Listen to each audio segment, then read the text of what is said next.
Hello! Today we're going to be having a look at FMOD, Unity, and getting some sounds in there. It's already a pre-built level that we're going to look at today, and also a pre-linked FMOD session. So if you're looking for information on how to get your game up and running and actually getting FMOD linked into Unity, this is probably not the video for you. But if you've already done that, this is the next step. This is looking at different types of sounds. We're going to play around with some loops. We're going to play around with some triggerable events, just a collection of things that are kind of like the starting building blocks that you can go on and then use throughout different environments that you might be building. So first things first, let's have a little look. I've got an FMOD session that I've already pre-built here. In this session, there is already some footsteps that are set up, something I was using as a tutorial previously. We're going to start pretty much from scratch otherwise. We have a Unity session set up here, where we've got this lovely little nature environment to be able to walk around in. And we've got a little collection of sounds, really simple little things. So we have some footsteps which you can implement in. We've got some different frog croaks. We've got a little bit of outdoor ambience. We've got a cauldron and little star pickups because there's a point in the environment where we walk into these little stars. So just so you have the context, first of all, of what this environment is.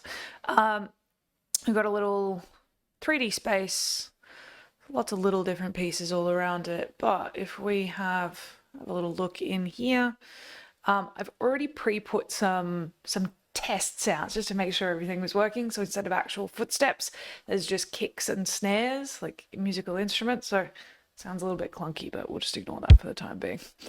So as we walk, there's these little pickups. We're going to have some nice sounds for. Nice little campsite over here. We have some ambience in here. See, there's nice wind rustling through all the trees. Getting a little bit buggy, but that's okay. And the other two environments in here we're going to look at today is we've got this little frog pond here. So we want to have some chirping of some different frog croaks in there. And up behind here we've got this little cave environment. So we've got a little cauldron, some particle effects on it. We've got another little star, and we've got this fire crackling over here. So these are going to be the starting things. There's plenty more to play around with in this world, but these are the little things that we're going to just at least get the basics covered for today. So first thing, what we want to do is we kind of think about it in order of the workflows, right? We create our raw original sounds using a DAW of some description, or just recording raw sounds if they're good enough and you just trim them down. Then we want to bring them into FMOD, which is our middleware software. So that's going to allow us to link those sounds into the game engine, which is Unity. So first things first, let's jump into FMOD and let's get this set up with these relevant events. So I want to bring all of these sounds in. I'm actually going to just get rid of these older sounds because we don't need these anymore. It's going to say, hey, this is going to remove all of these from the game, from everywhere else. Are you sure you want to do this? Okay. In this case, yes. In your case, be wary if you're doing anything like that. Cool. Awesome. Alrighty, so I am going to now bring in some audio files. Same shortcut here as might not even have my shortcut keys active at the moment. Let me get that up and running. So we have got a little thing here that'll allow me to show my keystrokes. That should have them up now. Okay, so Command-Shift-I will allow you to bring in those audio files. Let me start that a little bit again. Okay, so now that I've got this session here, what I want to do is bring in some audio files. So in Assets, if I go Command-Shift-I, you should be able to find your sounds, and these are the ones that I'm bringing in. So I want to bring all of these guys in. I'm going to bring those footsteps in as well. Bringing them into the session. That all looks good to me. I'm just going to try and categorize these so it's a little bit easier for me to be able to work with after by creating folders. So I'm going to create a sound effects folder, and I'm also going to create a, not inside of it, we'll drag it out, an ambience folder, and just drag those up so they're separate. So my cauldron, my fire crackle, these are looping sounds. So you could kind of, depending on the way that you want to manage your files, you could think of them like an ambience. To me, they're still a sound effect, as are the frogs, as is this pickup sound. But this outdoor ambience, it's going to be one zone. If you wanted to have multiple zones that you could walk through, we'd have multiple different ambiences, so it's nice to categorize them. Excellent. Okay, and the last thing, I just want to bring in some more audio files. I want to bring in that full footsteps folder there. And there's lots in here. So we will we'll talk about how to manage these best. So I'm going to grab all of these. Not quite sure why those ones are not active right now, but that's all good. Plenty to work with. And again, I'm going to grab all of these in a new folder. Footsteps. It's a bit annoying that one of those is capitalized and the others aren't, but that's fine. Awesome. Okay, so our files are ready to work with inside of our FMOD session. So the next thing that we want to do is start actually creating events for these to go with. So I've got a Foley folder here. That doesn't have to stay Foley, right? I can get rid of that, and I'm just going to start from scratch in here with some of these other ones. Let's start with one of our looping effects because it's pretty straightforward. So I'm going to create a new event. I'm going to create it as a 3D timeline event because it is a 3D environment that I'm working in. So I want there to be those 3D aspects to it when I'm walking around it. And this gives me those things pre-built in.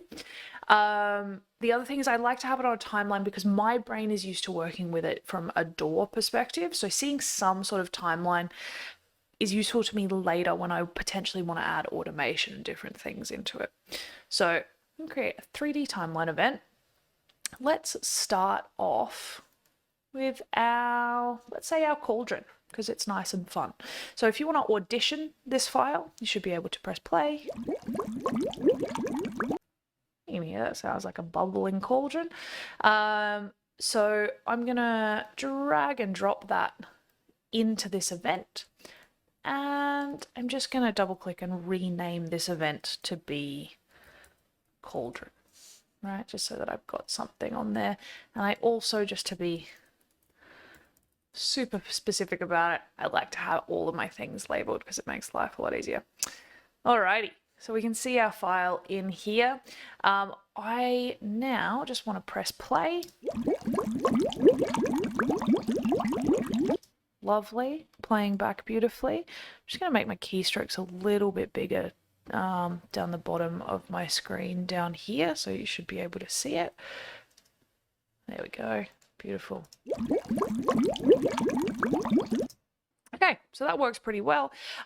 To my ears, this sounds like a little bit too small. I want it to be a slightly different sort of tone, built onto any individual file that we might drag in. And by me dragging this in, I just created a single instrument. It's a single file that's going to play back, but drag and drop's easy. With this event, I have a few built-in things. I can change the volume of this file. Think of it kind of like clip gain.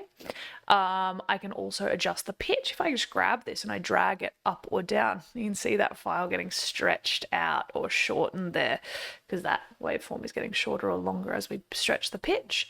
So if I pitch that down and press play,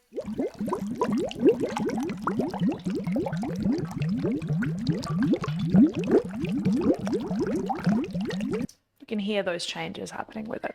Awesome. Now, that's actually extended the file out. So if I want this to go for the full length of its possibilities, I can actually bring that clip out and make that single instrument a longer clip. So Now that I've done that, what I want to do is actually make this a loop. So if I say add a loop region, this now says this event is going to be a looping event. At the moment, the transition is it's looping. As we reach the end of the event, it'll cycle back and start again. So if I drop my cursor here just to see how that transition sounds.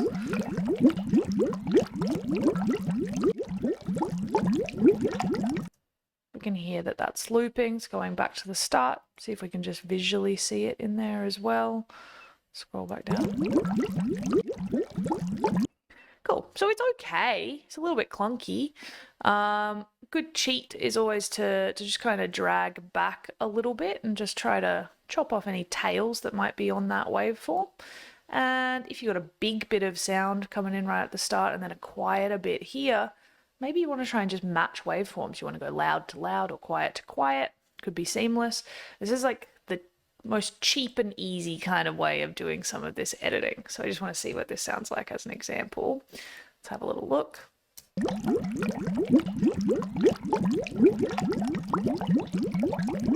That works pretty neatly. I wouldn't really notice that that was a cut. Okay, so the next thing is looking at the master track down here. Now I'm quite zoomed in just so that it all fits onto my screen here, but this is the master track for this particular event. So I can see in here there is a distance attenuation set on here. If I open this up, at the moment there is a distance setting here of 1 to 20. Now that's in the game, 1 to 20. So depending on the way that your game has been built, how big your environment is, what scale you're working on, that 1 to 20 could be wildly different. For us in this game, it is pretty much set out to be like meters if you were imagining yourself walking around in an environment. But we're going to have a look at that in the game. We also can override and change these spatializer effects inside of the game engine. So if you find that it's not quite working, you can go and tweak it in the game to make sure that it does work, and then you can come back here and fix it if you want to, or you can let Unity override it.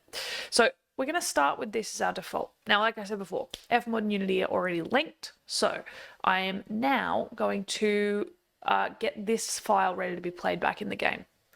So if I grab this, I need to assign it to the bank. So at the moment, I just have one bank operating, which is my master bank. If you were working on a bigger scoped game, something where you had loads and loads of levels and different environments and stacks of different sounds for each different one, you don't want the game to have to load a whole game worth of banks just to play you back one little cauldron loop. So if I walked into a little cave, maybe it makes sense for me to have all of my cave sounds together in one bank. For the scope of the game that we're working on, that's not an issue. If we're working on some giant AAA, huge system, then probably condensing those down is gonna make sense. But that's also something that you're gonna be chatting about with your programmers. Excellent. Okay, so it's assigned now. So what I'm going to do is now build so that then it actually uploads that content ready for Unity to see it. So as I hit build, it's building that master. And now Unity's popped up saying, hey, the FMOD source bank's changed. I'm refreshing them. They're now up to date. I go, fantastic. Thank you. So now within my game, what we should find is that I have the ability to access this cauldron sound. So if I now find the cauldron, let's figure out where it is inside of here.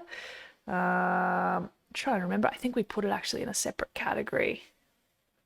Maybe not. We'll find it. Look, either way, I know that the inside is where there's the table and chair. So if I double click on one of these, inside of my scene, it's going to then take me to that environment. And I'm just going to be lazy and drag over here and now select this. What are you called in the game? A pot. Great. Okay, it's a pot. Okay, so with this pot, I now want this to be able to play back my sound. So this is the thing that's going to emit the sound. I want it to be this object. So this already is an object. It's already a pot. It has a mesh around it, and it also has a mesh collider on it, which does mean that if I wanted it to be triggerable when I walked up and touched it, I can interact with it because it's got that collider on it. That's not super necessary for something like this because it's just emitting a sound constantly. It doesn't have to have a collider on it. So I'm going to go in here, I'm going to go to FMOD Studio, and I'm going to create an event emitter, something to emit the sound. So once I've put that on, inside of here, first of all, let's just double check. I should be able to see, hey, our cauldron.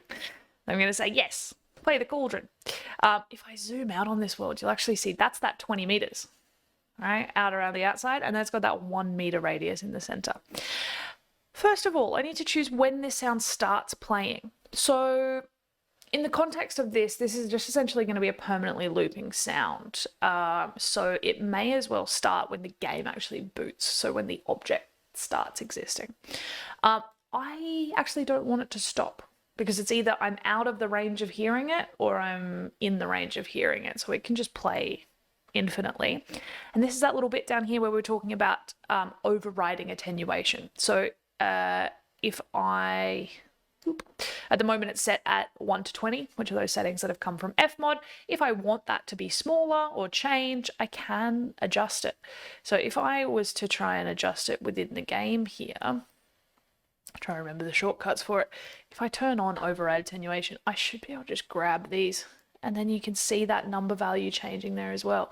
So if I don't want it to emit that whole distance out, I want it to emit that far, which probably makes sense because that's within the cave space. That's a good way of getting those settings set up.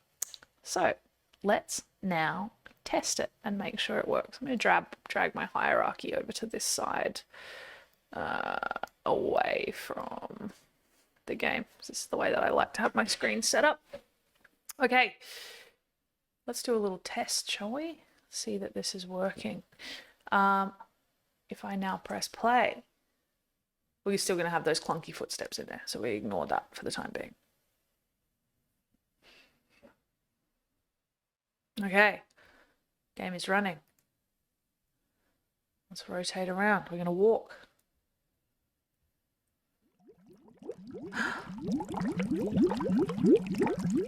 Amazing.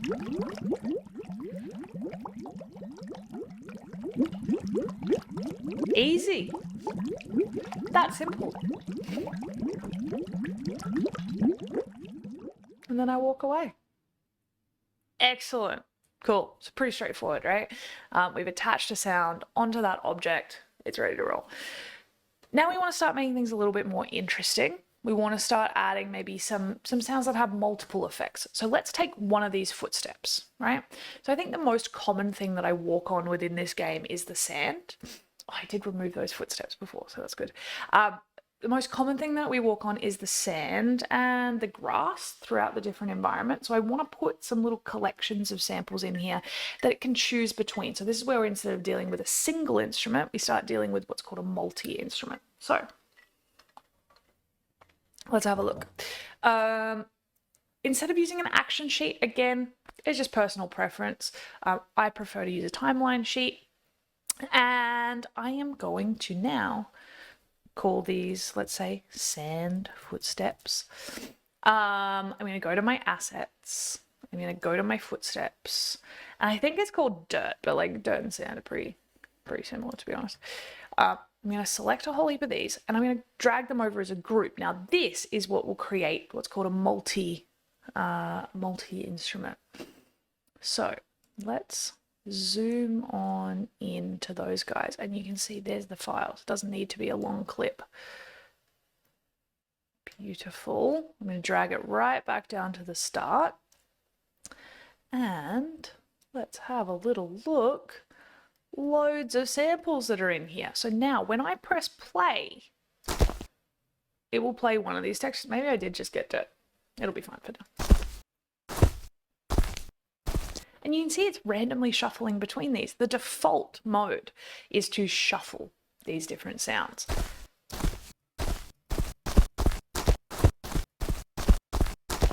some pretty similar ones in there. They sound pretty similar. We want to add a little bit of variation to these, and I also want to change their tone a little bit. So looking at this, I'm not clipping the ends off them at all.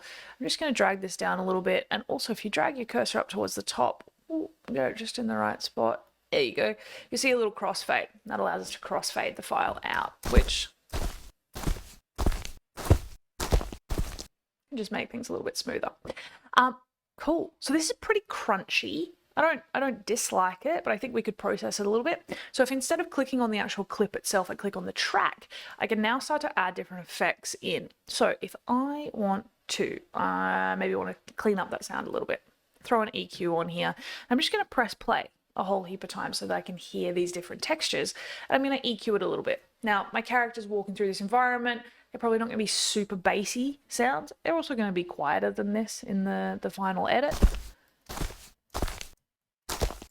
And probably not as much high frequency either, because those don't travel as far and they aren't as loud.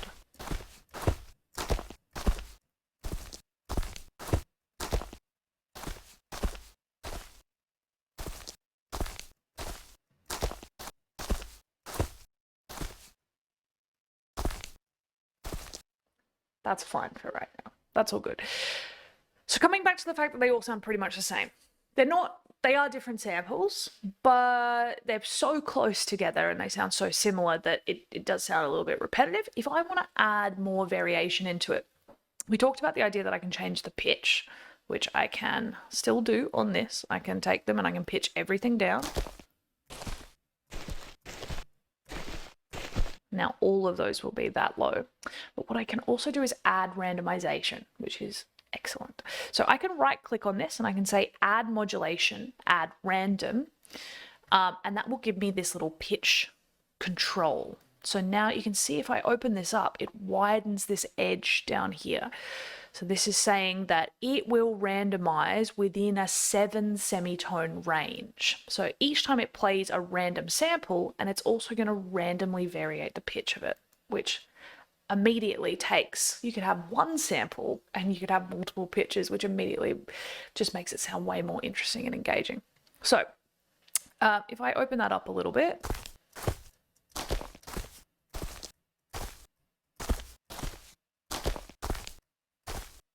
it starts sort of sounding like some of those footsteps are a little bit heavier than others, like we're moving a little bit more naturally. We're hitting a bigger rock, we're hitting something that's a little bit softer.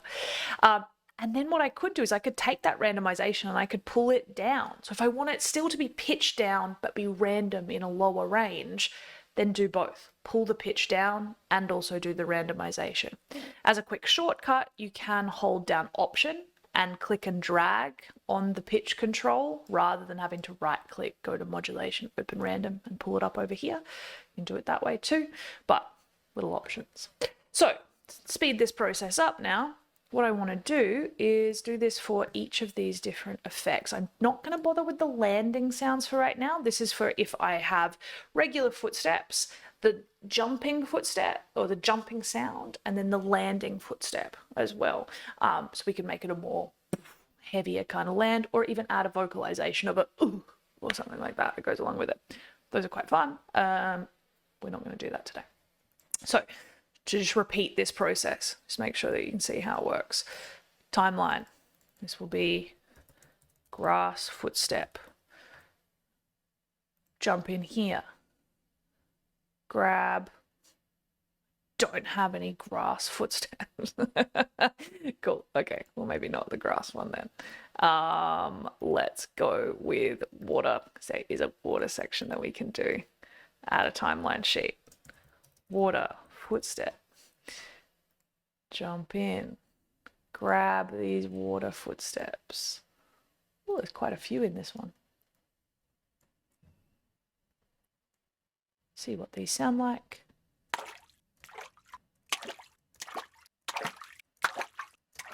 They're quite good as well. I want to pitch them down a little bit. And as always, hold down Option. Widen that up a little bit, just create a bit of modulation in there.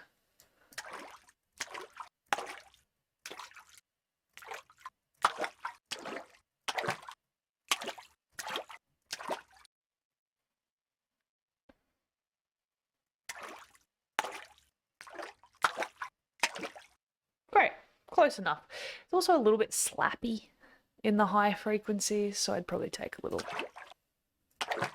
just slight edge off them. Excellent. Okay, and then I think just to keep it straightforward, we'll just also do the bridge, which is, it's just a couple little moments where we're walking on timber surfaces. Bridge, footsteps. Awesome. Back to assets. Wood footsteps.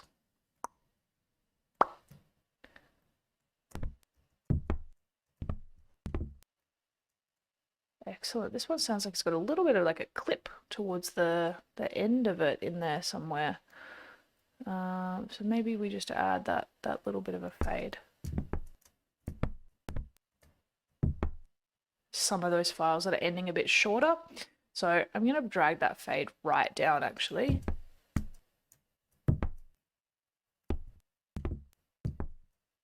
And maybe even shorten.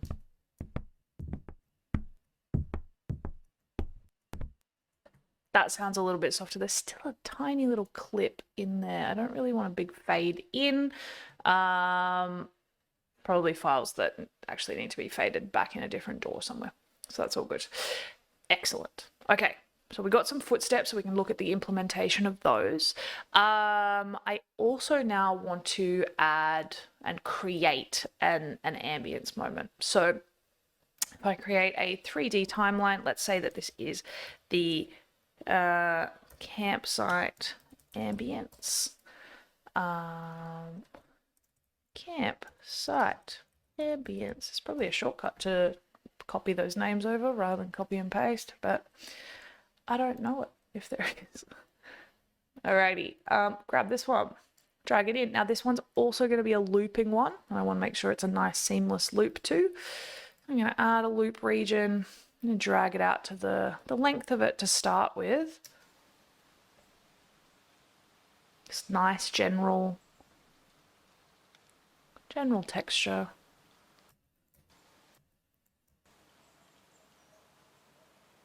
See what that loop works like. Oh, it's not bad. That's a pretty seamless loop. Awesome. Okay, let's have a look at these other sound effects. Excellent. Okay, so we need a couple more. One that I'm going to make is now the star pickup. So we'll just call it pickups. So we'll reuse this on multiple different things.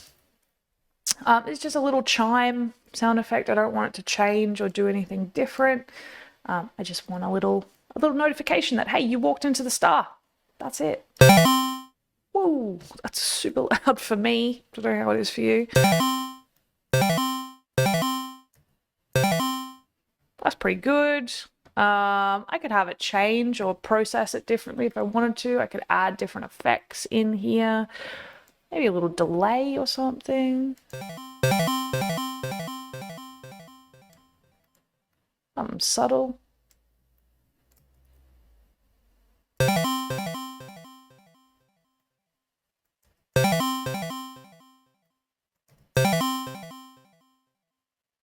Yeah, just a real quick little...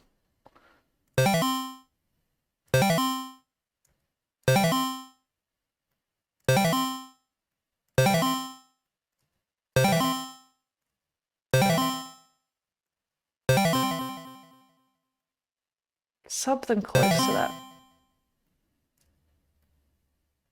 Yeah.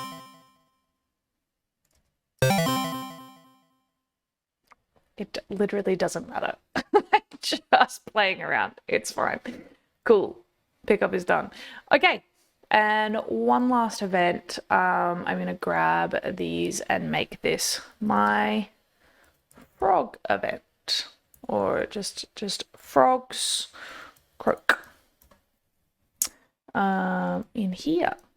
Frogs croak. And now, this is where I'm going to make a different event. So I am instead now of making a multi-instrument where it's just going to rotate between individual sounds each time something is triggered, or a regular single event. I'm going to make what's called a scatterer instrument. Now this allows me to have a little bit of different control over the samples.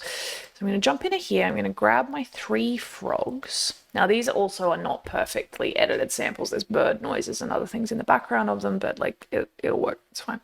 I'm going to pop those into here. So you can see that if we zoom on in, you've got a collection of different little croaky sounds in here. Now this is how we want this to play, right? I want these samples to play essentially probably about every second would make sense. I want them to spawn, I want them to play maybe like a short amount, not all the time.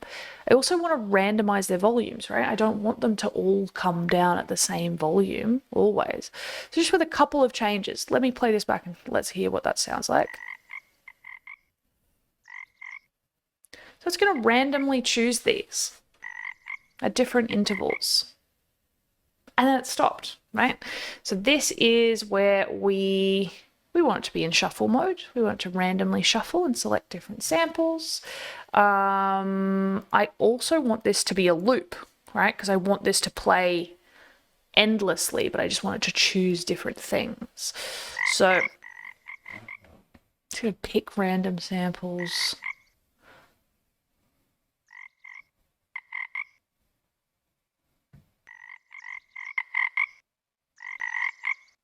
Cool. So you can hear how it's just kind of like clicking into random bits every now and again, which is quite fun. And the spawn stealing in here, it's trying to steal from the oldest. So it's trying to make sure that there's less repetition. So it's going and going, what was the one that was played last? Let me take over that one, which makes sense. I can also add some pitch randomization in there, again, holding down Option and just dragging up with your cursor.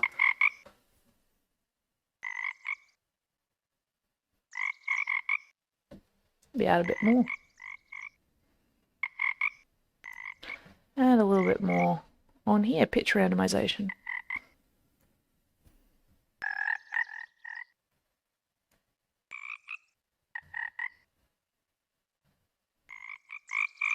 So you can imagine with some other ambience, now this is just going to kind of create a general croaky atmosphere. If you want them to play less often, drag some of these down. Let it wait. So now it's going to be waiting for a maximum of 8.5 seconds, which I think is longer than this clip. So we're probably going to get a lot less coming through. Maybe I want to shorten that down a little bit. But maybe that's what you're after. Maybe you just want one every now and again. A little bit more chill.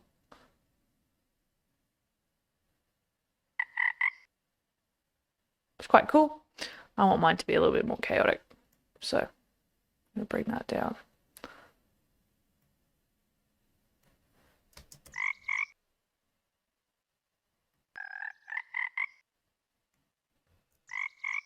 There we go. So you find the groove, right? If you're working with something musical, you'll probably be playing with tempo, but for us, we're just going to keep it as time. Okay, I'm not going to get too intense into other processing and different effects right now because it's more about just trying to give you an overview of these different types of sounds that we can work with. So I'm going to select all of these. I'm now going to all assign these to the master bank. I'm then going to jump up and go to build all platforms. It's going to build those in, put them into Unity. It's refreshing the banks. So refresh the banks now. Awesome. Pull me over here. And now I can start attaching these sounds. So really straightforward for the physical objects. So if we go to, let's say, the little frog pond, right? Go back to my scene. I can select down in here, and you'll see it says water on the pond down there. If I double click on it, it'll take me over to it. So I have something here that I can attach those sounds to already, which again makes life a lot easier. So if I go FMOD Studio and I go event emitter, I want this to play event when it starts. I don't want it to stop. The event I want it to play is the frogs. Its distance attenuation, I mean, let's just bring that in a little bit. You know, not like crazy, but I kind of want to hear it from a bit of a distance. And then we can, there are advanced controls and other different things that we'll start looking at, but for right now, that's fine. Let's go to one of these pickups, which are in their own little category over here. So if we go to pickup number 1, this guy, it's got its own little animation script because it's spinning, but we're going to also add an event emitter. Now this one's going to be our first one where we are actually colliding with it. Now you can see it's already got a sphere collider on the object. So that means the object isn't just something that I can walk through. It is actually something that can be interacted with. So I still want to add an emitter. The thing I want it to make sound with is when, okay, so these are our options, right? I can say when trigger enter, and the thing that I want to actually collide with it is the player, is me, because I'm labeled as the player. I want a stop event. Well, it doesn't really matter because this isn't a looping event, right? So like I don't really need to have something in here. I could say stop event when object is destroyed because there is actually a destroy object process. Yeah, I mean, let's try that. I don't think I actually need to have anything in there because it's only going to trigger once anyway. The event that I want it to play is the pickup event. Now, in here, every time I walk through this, I don't want it to potentially play again and again when I walk through the same little pocket. So I'm going to say trigger once. Now that way, it'll only play one time and be done. So imagine this like you have a little object that you can click on, like maybe one of the little bottles, and you have a glass shatter sound. Every time that you then click in that area, you don't want it to break again and again and again. So you only want that sound to happen once, which is probably linked to a visual or to some sort of animation. Let's test this, see how this works. Now I haven't added those footsteps in yet, so we'll test those in a bit, but let's try this to start. Okay, so hey, we've got some footsteps already set because I've already pre-built them, right?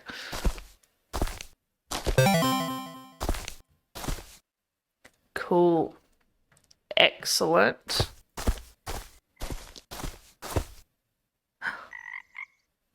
Yay. How nice. Awesome. And then our little bubbly sound up over here.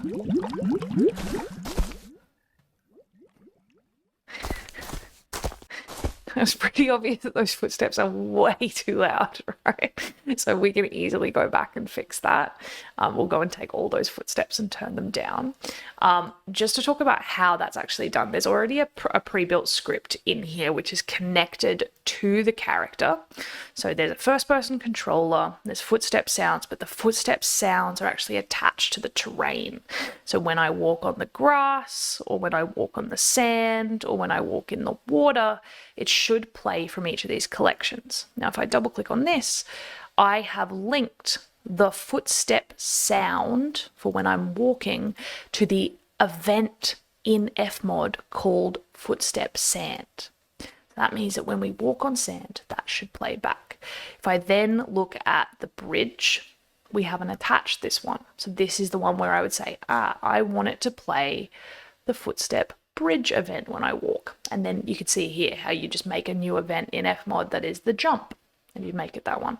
The landing sound, I mean, realistically, it's just a bridge footstep, hey? Like, if you want it to be different, do something different. I can also do the same thing here for the sand, just so that when we land, there's at least a sound. Water samples, we'll add those ones. Water and water. Cool. Okay, so now those are linked. That's also what these errors that are coming up in here. If I look at the errors, all of these errors are just it saying, hey, FMOD says that there is an event that should play back when I jump, when I walk, whatever, and it's not attached. It's just because I haven't attached them because we haven't put sounds in them yet. So if I press play now, let's have a little look. We should, these are still going to be loud, right? But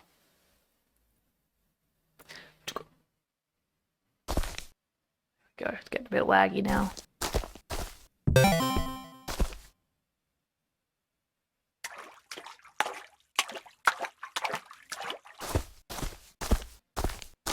Awesome. And we haven't attached one to this, so there's not going to be a sound.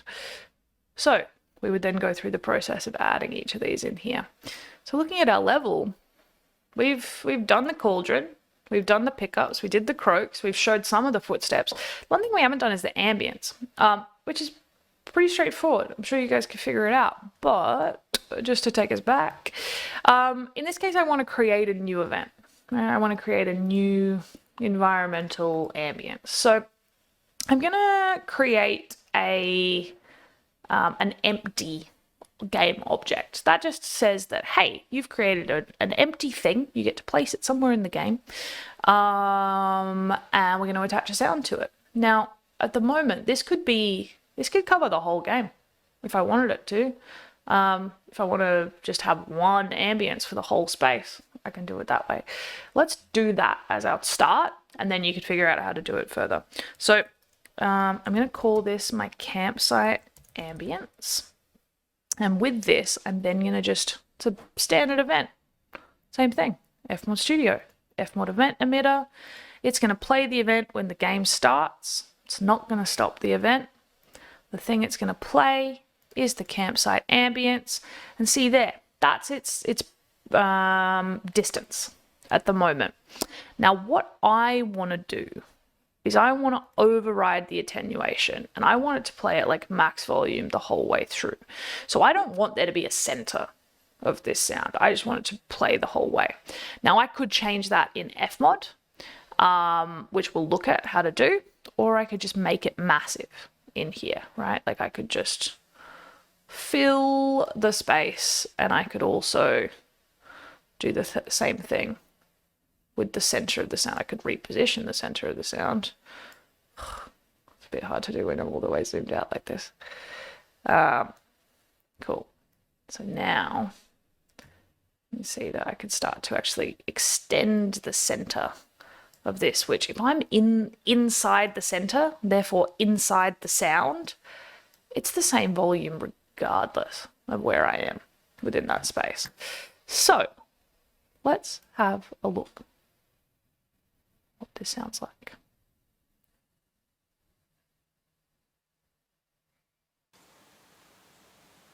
Hey, hey, we got ambience.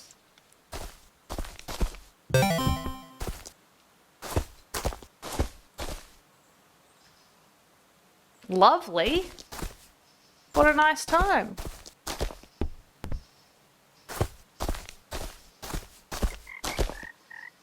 Excellent. So you can hear those frogs also make more sense now that there's an ambience around them. Awesome. Okay, so I'm going to stop that. If I jump back to here, what I could do instead is I could just grab this campsite ambience and its master, and I could just say, hey, instead of distance attenuation, turn it off. None. So that it doesn't fade out as you move away from it. So we remove that as a component, which is easy. And what was the other thing that we were going to look at? Oh, footsteps. Just the volume of the footsteps. So a couple of things I could do. I could jump into here and I could turn each one of these down, or other mixing related options.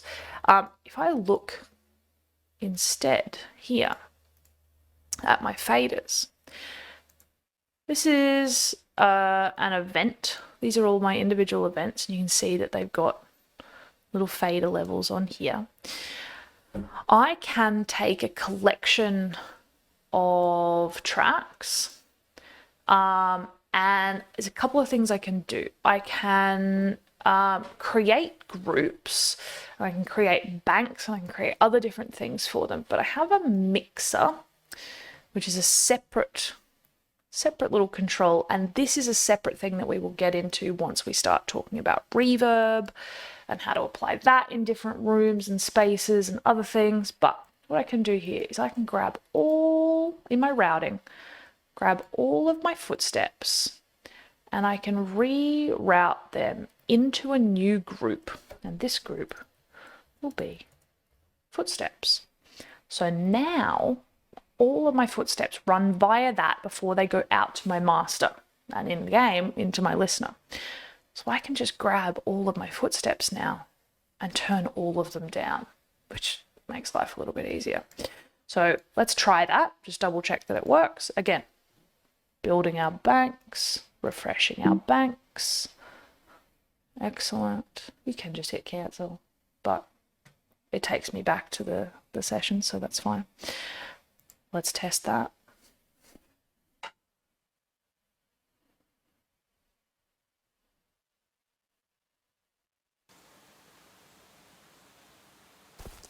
Hey. Now our footsteps are a much more natural kind of level, right? And all of these errors are coming up because we're walking on the grass, and it's like, you don't have a grass sound effect. That's fine. I also don't have a jump sound effect, so it's freaking out. Cool. Okay, so the next things to talk about is reverb, adding reverb zones, and also adding in different parameter triggers so that we can change things as we move from one environment to another. It's going to be in a separate video. Hopefully this is useful just to kind of give you the overview of how these processes work. If there are specific things that you want a little bit more information on, shoot me a message. But otherwise, that's it. Hopefully this is useful. Enjoy. Have fun.